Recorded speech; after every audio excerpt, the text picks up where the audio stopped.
नमस्कार, मैं कुमार श्याम। आज हमारे साथ हैं वायरस विज्ञानी दिलीप कुमार, जो अभी बेलोर कॉलेज ऑफ मेडिसिन में रिसर्च एसोसिएट हैं और वायरस के स्ट्रक्चर पर रिसर्च कर रहे हैं। आज इनसे हम बात करेंगे कोरोना से संबंधित। और आपको मैं बता दूं कि करीब 1 महीने पहले हमने एक डॉक्टर का इंटरव्यू किया था जिनका नाम डॉक्टर विश्वरूप रॉय चौधरी था, और उन्होंने कोरोना को लेकर कई दावे किए थे। और आपके सवाल थे कि इन दावों की पड़ताल की जानी चाहिए, ऐसे काबिल व्यक्ति के द्वारा आप बातचीत करें ताकि आमजन के भीतर जिस तरह की कोई भ्रांति, षड्यंत्र को लेकर आशंका, जो विश्वरूप चौधरी के संदेहास्पद दावे थे, उनका निरीक्षण विवेचन करने के लिए हमारे साथ हैं आज दिलीप कुमार, जो वायरस को काफ़ी करीबी से जानते हैं और इस फील्ड में काफ़ी हस्तक्षेप रखते हैं। तो स्वागत है दिलीप जी आपका इस विशेष बातचीत में। नमस्कार कुमार श्याम जी, और बहुत बहुत धन्यवाद मुझे अपने इस चैनल पे अवसर देने के लिए, क्योंकि अभी हम सेकेंड वेव से गुजर रहे हैं और ये बहुत ज़रूरी है कि हम ये जो साइंटिफिक टेम्परामेंट है या राइट इन्फॉर्मेशन को है उसको मैक्सिमम लोगों तक पहुंचा सके, और इसके लिए आपके इस प्रयास की मैं सराहना करता हूँ। सर, आपको तो मालूम है, आपने ललन टॉप पर कई कार्यक्रम किए हैं, उनके दावों की पड़ताल की है। और अगर मैंने जो इंटरव्यू किया था उनमें उन्होंने जो दावे किए थे वो दावे मैं आपको बताऊंगा, और आप अपने स्तर पर उनकी वास्तविकता, सत्यता, वो कितने झूठ बोल रहे हैं या कितने भ्रामक बोल रहे हैं, उसकी आप पड़ताल कर सकते हैं।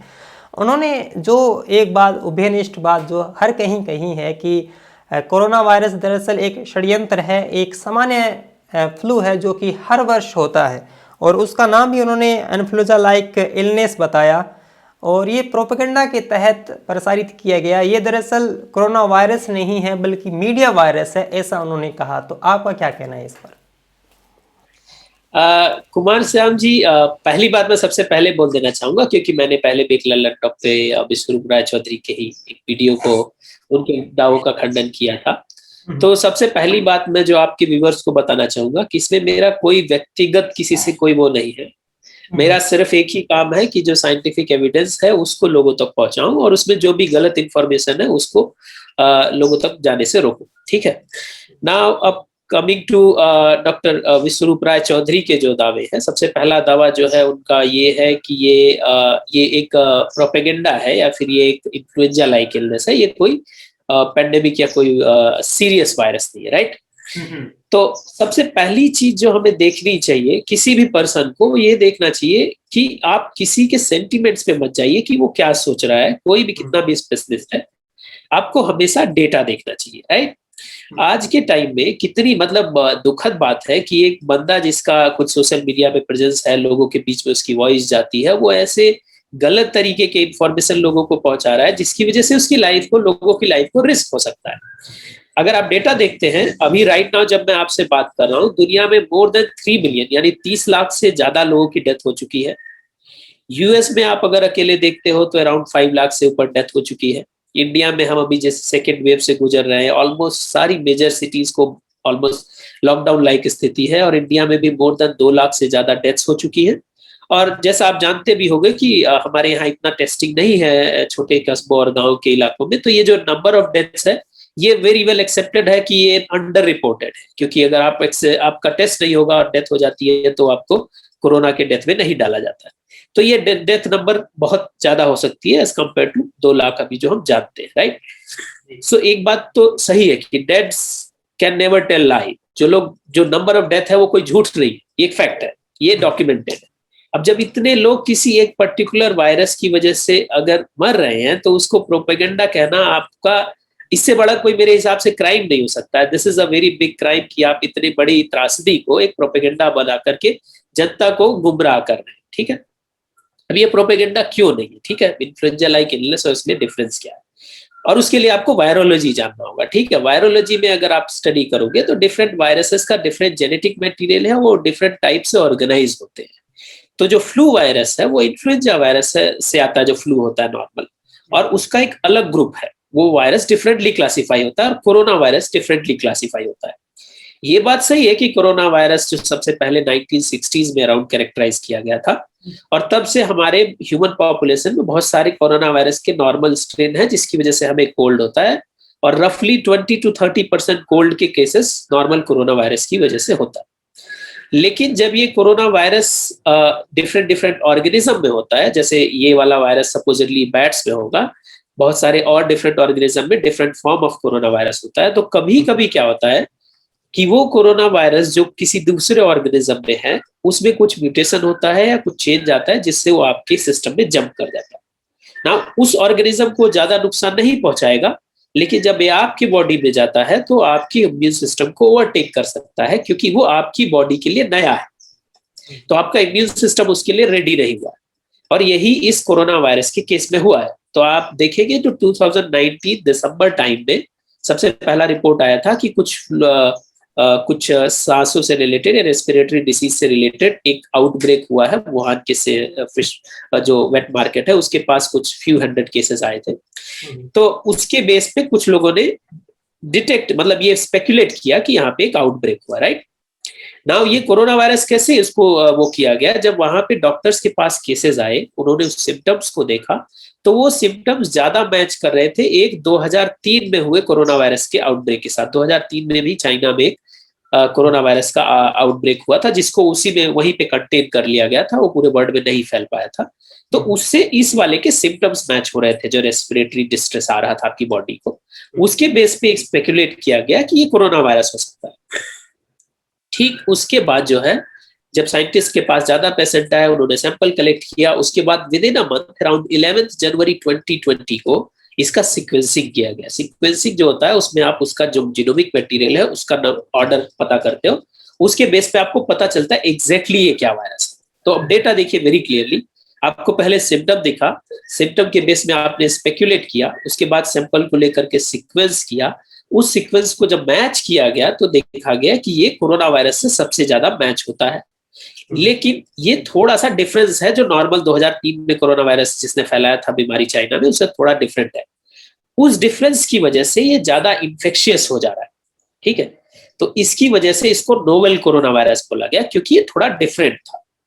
और उसके बाद आप देखिए कि जनवरी से लेकर के मार्च तक WHO ने अप्रोक्सीमेटली 2 मंथ्स इसको ऑब्जर्व किया।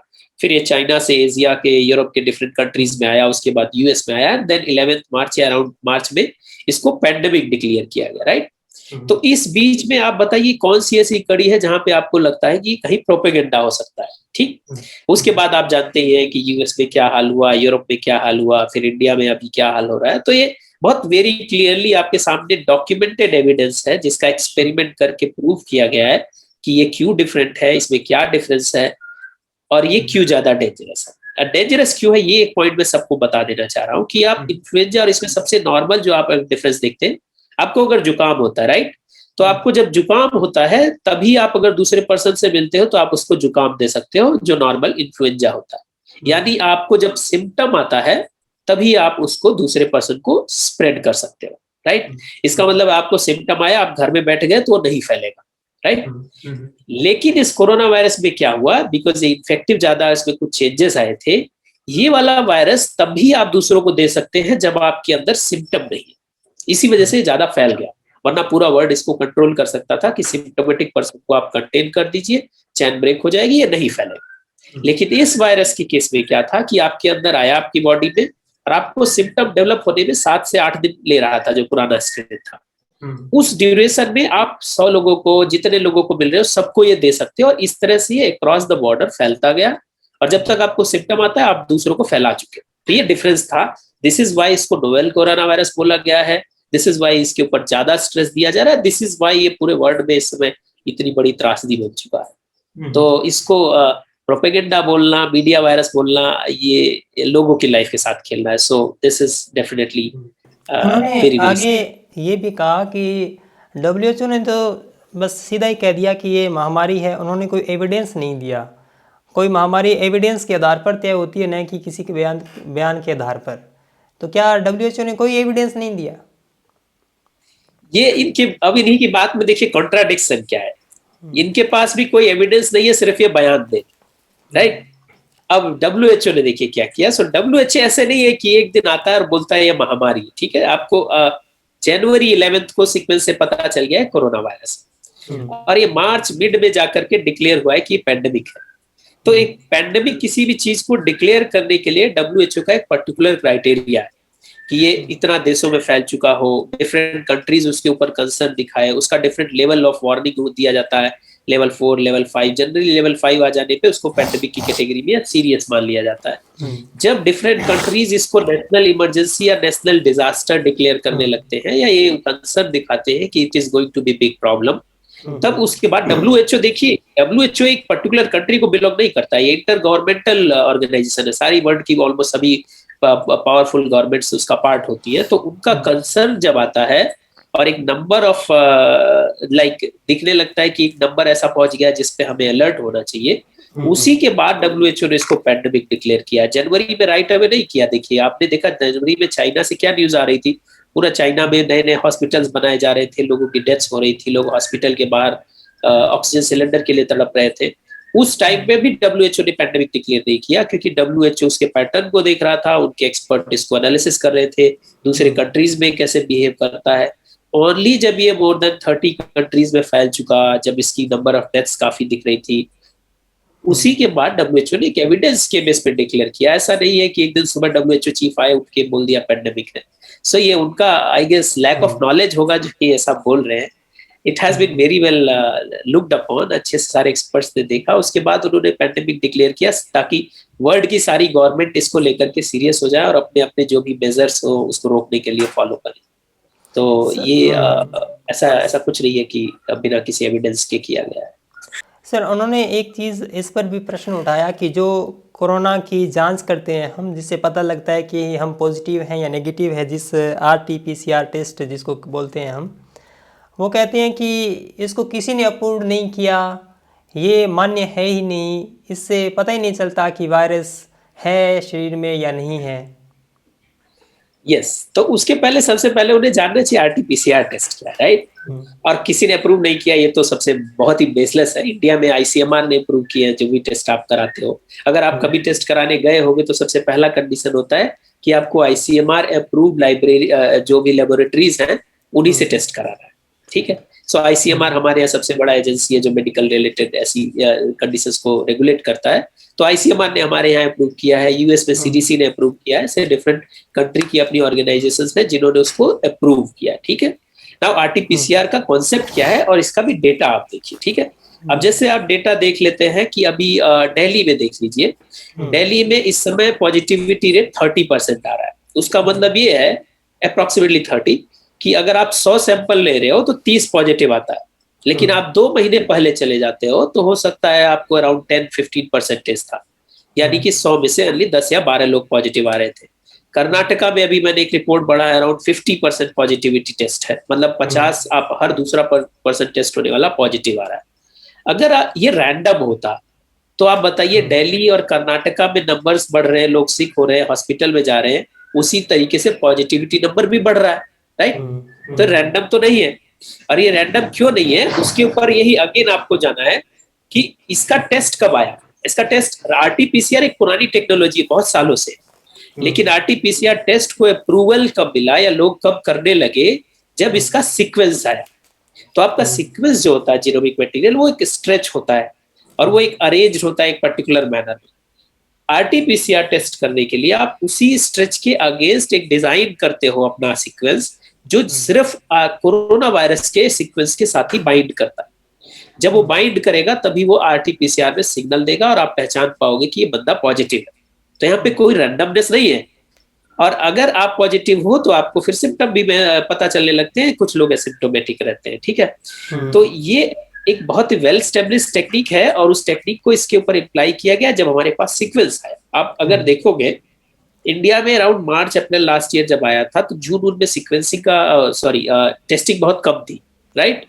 टेस्टिंग कम क्यों थी? ऐसा नहीं कि हमारे पास RT-PCR मशीन नहीं थी, RT-PCR मशीन सब थी, लेकिन टेस्टिंग कम होने का रीजन ये था कि हम अपनी टेस्टिंग्स को ऑप्टिमाइज कर रहे थे।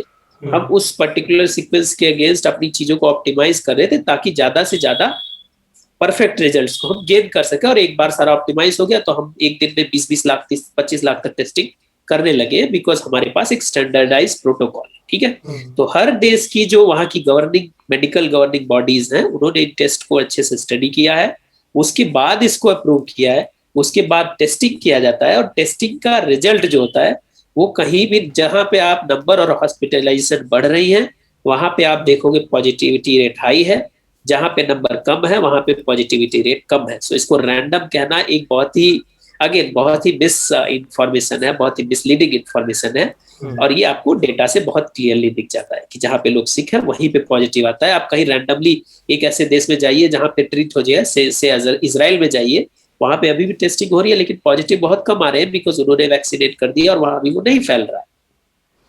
तो डेटा यही है और कि अगर आपका वो नहीं फैल रहा है तो आपको पॉजिटिविटी नहीं आएगा, अगर फैल रहा है तो आएगा। So this is very clear indication, there is no random कुछ भी आ विश्व जाता है। ग्रुप ने एक दावा ये भी किया है कि उन्होंने 50,000 से अधिक लोगों को कोरोना से ठीक कर दिया है। उनके पास डाटा है, सरकार मांगे तो हम दे सकते हैं और ये भी बता सकते हैं कि हम किस तकनीक के आधार पर लोगों को सही कर रहे हैं।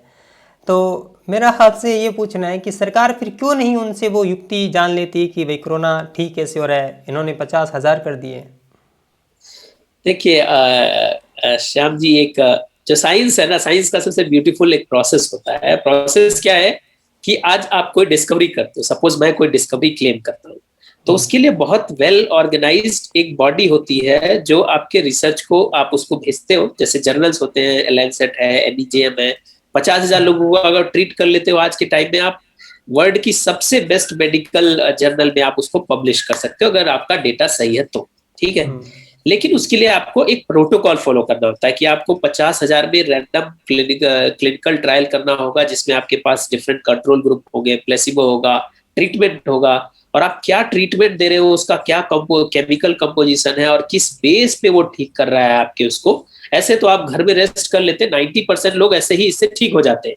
अगर आपको सिम्टम आता है, आप घर में आइसोलेट हो जाते हो और आपको और कोई बीमारी नहीं है जैसे डायबिटीज वगैरह, आप रेस्ट कर लीजिए, आप ठीक हो जाइए। 95% पीपल आर रिकवरिंग, राइट।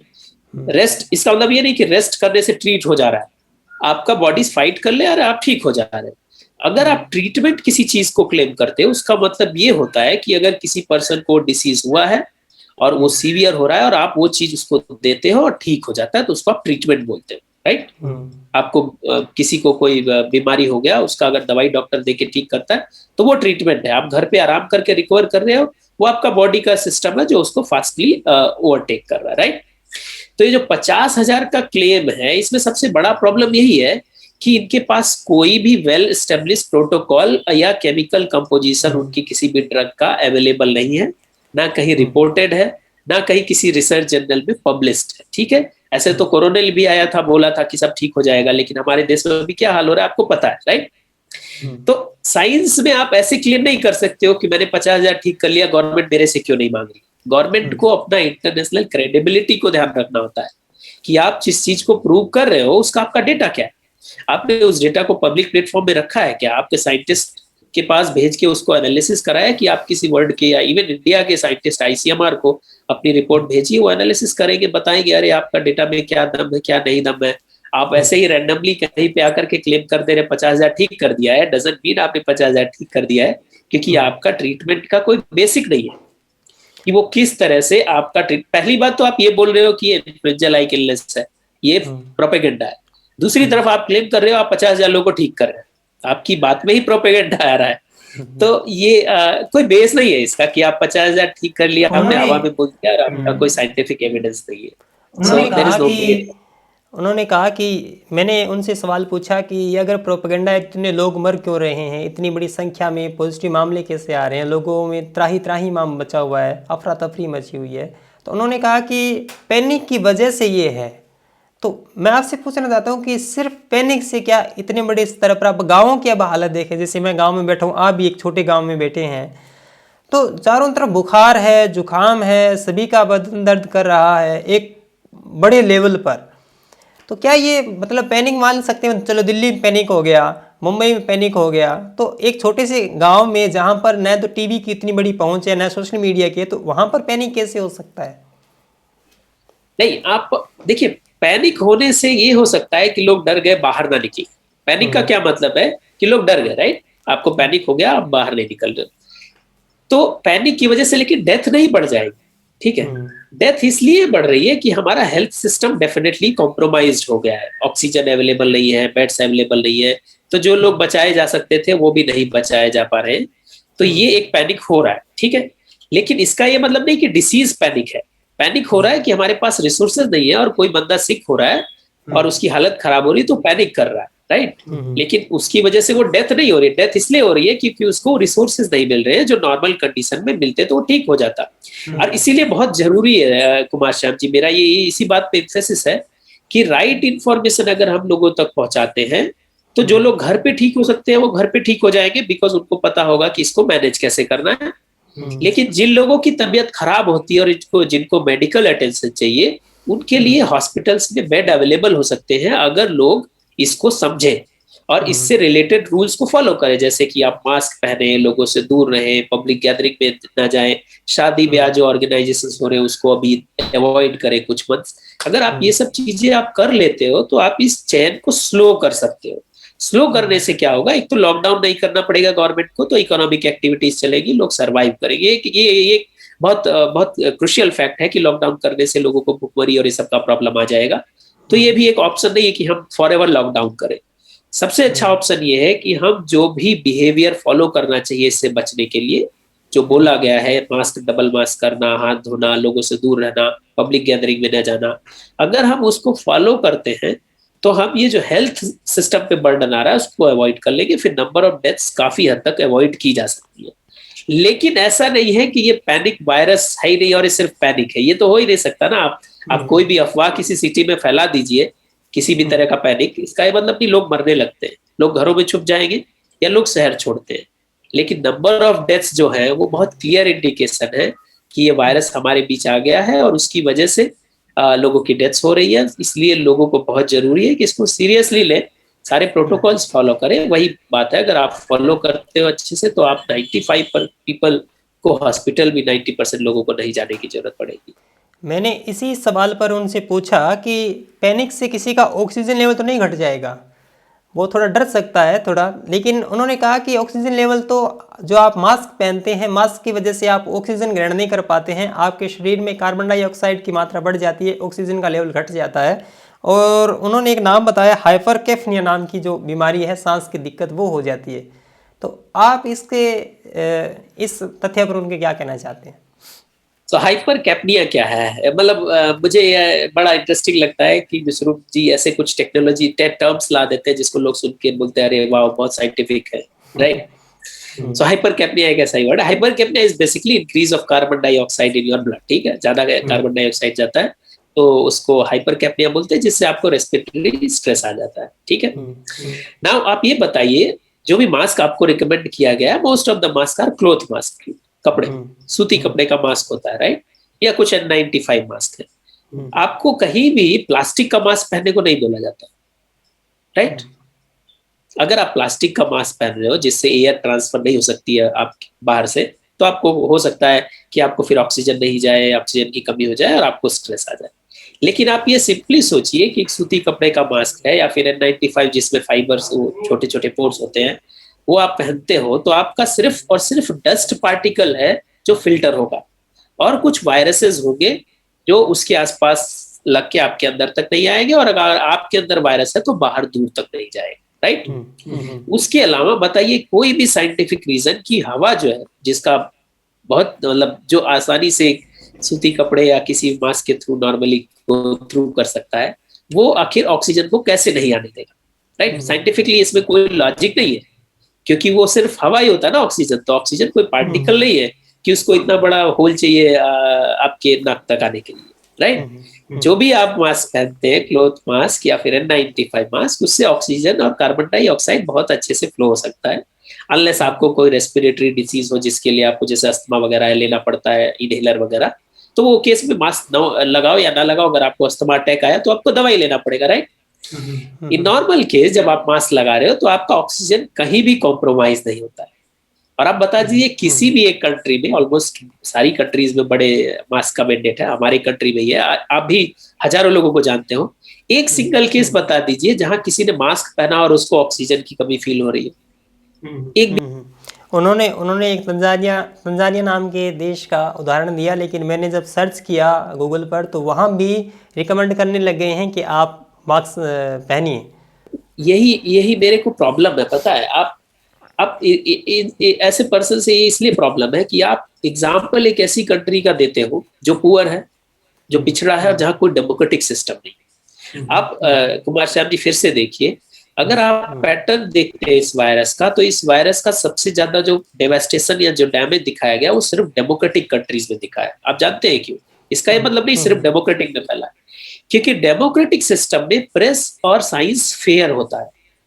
जब आप यूएस में तो सबसे ज्यादा नंबर ऑफ डेथ्स देखते हो, इसलिए नहीं कि यूएस में ही सबसे ज्यादा मरे, इसलिए कि यूएस का मीडिया फ्री है, यूएस का साइंस फ्री है। वो हाँ, वो एक एक पेशेंट को फाइंड आउट करना चाहता है, वो एक एक पर्सन को पता करके बताना चाहता है ये पर्सन की इससे डेथ हुई है, ताकि वो क्लियरली उससे फ्यूचर स्ट्रेटेजी डिफाइन कर सके। तंजानिया एक ऐसा अफ्रीकन कंट्रीज है जिसमें मई 2020 के बाद से कोई डेटा रिलीज नहीं हुआ है। 1 साल हो गए आपको, बताइए। वहां के गवर्नमेंट जो है, जो कि ऑटोक्रेटिक है, उसने बंद बैन लगा रखा है। वहां के साइंटिस्ट बात नहीं कर सकते हैं, वहां के डॉक्टर कोरोना का नाम नहीं ले सकते हैं। तो अब जब वहां से डेटा ही नहीं आएगा, आप ऐसी कंट्री तो बनना ही नहीं चाहेगा ना। मैं कभी नहीं चाहूंगा मेरा इंडिया तंजानिया जैसा। मैं चाहूंगा कि इंडिया इंडिया है और आगे बढ़े और अच्छे से प्रॉस्पर हो और हमारे यहाँ सिस्टम फेयर हो। आप देखिए यूके, यूएस, यूरोप, इंडिया, ये 4 कंट्रीज है जो सबसे ज्यादा अफेक्टेड हुई। हाँ, तो आप अगर देखिए Europe, UK, India and USA, 4 ऐसी कंट्रीज है, इवन ब्राजील, इनमें सबसे ज्यादा आपको डैमेज दिखा है इस वायरस से, राइट। अगर आप देखेंगे तो इन्हीं 4 कंट्रीज हैं जो हाईली पॉपुलेटेड, यानी number of people are more, ज्यादा पॉपुलेशन है, और यही है जो डेमोक्रेटिक है। यहाँ का प्रेस फ्री है, जो रिपोर्ट कर सकता है। गांव में जाके आज आप रिपोर्ट बना सकते हो, कोई अगर डेथ हुई है, किसी को डिस्ट्रेस निकला है, राइट, आपको गवर्नमेंट नहीं पकड़ेगी, ठीक है। यही अगर आप तंजानिया में जाइएगा तो आपको जेल में डाल देगा, रिपोर्ट ही नहीं आई। तो आप तंजानिया का एग्जाम्पल तो ले ही मत आइए, because it's not a right system. We don't want to be Tanzania, we don't want to be China इधर, राइट। हमारा सिस्टम ओपन होना चाहिए, फेयर होना चाहिए, जिससे हम अपनी कमी को ठीक कर सके, कमी को छुपाए ना, ठीक है। तो तंजानिया का एग्जाम्पल एकदम ही रबिश है, इसका हमारे से कोई कंपैरिजन नहीं है, ना तो जियोग्राफिकली ना ही हमारा डेमोक्रेटिक सिस्टम के साथ इसका कंपैरिजन है। सो अगर आपको कंपेयर करना है तो किसी भी डेवलप्ड कंट्री को उठा लीजिए, आप बताइए जहां पे लॉकडाउन नहीं लगाया हो, या जहां पे उन्होंने कोई स्ट्रेटेजी ना फॉलो किए हो, या साइंस का ना कुछ फॉलो किया हो, तो आपको क्लियर पैटर्न पता चल जाएगा कि कैसे इससे लौटा है। मेरा आखिरी सवाल है सर आपसे, वैक्सीनेशन से संबंधित सवाल है। उन्होंने कहा कि इसी कोरोना का कोई माइल्ड पार्ट ही वैक्सीनेशन के ज़रिए शरीर में प्रवेश करवाया जाता है, और वो तो सामान्य वैक्सीन का अर्थ यही होता है कि मतलब जो भी आपकी प्रक्रिया है, लेकिन वो आगे चलकर ये कहते हैं कि ये इन्फेक्ट कर देते हैं लोगों को, और ये जब समाज में जाते हैं तो ये अन्य लोगों को भी, वैक्सीनेशन किए हुए लोग इन्फेक्ट करते जाते हैं, और फिर ये कोरोना वायरस ज़्यादा फैल रहा है। चलिए, तो इस पे आते हैं। ये बहुत क्लियरली दिखाता है कि उनका लैक ऑफ अंडरस्टैंडिंग या लैक ऑफ नॉलेज कितना है वैक्सीन के केस में, राइट। सो अभी वैक्सीन के बहुत सारे डिफरेंट प्लेटफॉर्म्स यूज हो रहे हैं। इंडिया में जो यूज हो रहा है हम उसकी बात करते हैं, ठीक है। इंडिया में ये ट्रू है कि वो एक कोरोना वायरस का जो वीक फॉर्म है उसको वो लोग एज ए वैक्सीन यूज कर रहे हैं। लेकिन सबसे इंपॉर्टेंट चीज ये है कि किसी भी वैक्सीन को जब बनाया जाता है, उसका ट्रायल किया जाता है, उसका स्टडी किया जाता है, उसमें सबसे इंपॉर्टेंट चीज जो ध्यान में रखता है साइंटिस्ट और जो ग्रुप है, कि वो जो वैक्सीन वाला वायरस है वो आपकी बॉडी के अंदर जाकर रेप्लिकेट ना करे। तो उसको या तो डेड किया जाता है, या उसको इस तरह से वीक किया जाता है कि वो आपकी बॉडी के अंदर जाके कॉपी ना बनाए, और अगर रेप्लिकेट नहीं करेगा तो आप दूसरे को इन्फेक्ट नहीं करेंगे। वैक्सीन में इसीलिए तो सालों साल की रिसर्च होती है, राइट। आप ये इंश्योर करना चाहते हो कि आप जो भी वायरस या जो भी वैक्सीन किसी को डाल रहे हो वो उसकी बॉडी के अंदर जाकर के किसी तरह का इन्फेक्शन ना करे। उसके लिए ये इंश्योर किया जाता है कि वो डेड वायरस होता है। डेड वायरस मतलब this is not live, right. वो दूसरी कॉपी नहीं बनाएगा, एक कॉपी नहीं बनाएगा तो इन्फेक्ट नहीं करेगा। वो क्या करता है कि वो वायरस के जैसा स्ट्रक्चर होगा, आपकी बॉडी के अंदर जाएगा, आपकी बॉडी का इम्यून सिस्टम उसको पहचान लेगा और उसको अटैक कर लेगा, और आपकी बॉडी का इम्यून सिस्टम रेडी हो जाएगा, ताकि दूसरी टाइम जब रियल में एक्चुअल वायरस आता है और आपकी बॉडी में जाता है तो आपकी बॉडी को पहले से याद होता है। अरे ये तो हमने देखा था, ये वैक्सीन जब आया था ऐसा ही कुछ था, और वो उसके ऊपर अटैक कर लेता है और उसको फिर रेप्लिकेट नहीं करने देता। ये कॉन्सेप्ट है वैक्सीन का। तो ये कहना बिल्कुल ही बेसलेस है कि वो जो वैक्सीन हो रहा है वो बंदा जाके दूसरे को इन्फेक्ट कर रहा है, बिकॉज वैक्सीन उसके अंदर रिप्रोड्यूस होगी नहीं, वो वायरस बनेगा ही नहीं उधर, वो डेड वायरस होता है। So there is no point of it, right. तो इसका कोई बेसिक नहीं है। This is very like stupid, I would say जी अगेन। जी, बहुत बहुत शुक्रिया सर, आपने समय दिया, लंबी बातचीत चली हमारी, और जो दावे थे विश्वरूप रॉय चौधरी के उनको आपने बेहतर तरीके से हमें समझाने की कोशिश की, दर्शकों को भी नए सिरे से समझाने की कोशिश की। और मैं तमाम लोगों से ये आग्रह करूँगा कि आपने उनकी बात भी सुनी, आपने दिलीप कुमार जी की भी बात सुनी, और आप आसपास अपनी परिस्थितियाँ देख ही रहे हैं। तो आपका चयन आपके ऊपर है, आप बेहतर समझवान लोग हैं और गुणीमान लोग हैं, आप बेहतर तरीके से इन तमाम चीज़ों को समझ पाएंगे। कुमार श्याम जी, यहाँ मैं एक और बहुत जी जी सिंपल सी मेरी रिक्वेस्ट है कि मेरा विश्वरूप राय चौधरी से ऐसा पर्सनली कुछ नहीं जी कहना जी, है। बहुत मैं लोगों से यही बोल रहा हूँ कि आपको अगर कोई भी गलत इन्फॉर्मेशन दे रहा है, आप ट्राई कीजिए 2-4 अच्छे चैनल से ये फाइंड आउट करने का जी एक्चुअल इन्फॉर्मेशन क्या है। जैसे अभी कुछ दिन पहले लोग फैला रहे थे कि नींबू डाल लीजिए नाक में ठीक हो जाएगा। This is very clearly very wrong thing. आप ऐसा कुछ भी नहीं ट्राई कीजिए खुद से जो आपकी डिसीज को खराब कर दे, राइट। तो आपको कोई भी ऐसा पर्सन जो ये बोलता है वो ठीक कर देगा जस्ट ऐसे ही कुछ दे करके, या ये कुछ वायरस नहीं है, उससे दूर रहे। राइट इन्फॉर्मेशन ले, आपको पैनिक नहीं करना है, आप रिकवर कर सकते हैं। तो मोस्ट इम्पोर्टेंट है कि आप इन्फॉर्मेशन सही जगह से ले और सही लोगों को फॉलो करें, that is it. So I think हम लोग इससे रिकवर करेंगे। और thank you very much again आपके चैनल पे बुलाने के लिए। बहुत बहुत शुक्रिया सर। सब्सक्राइब कीजिए कुमार श्याम यूट्यूब चैनल को और बेल आइकन भी दबाना न भूलें।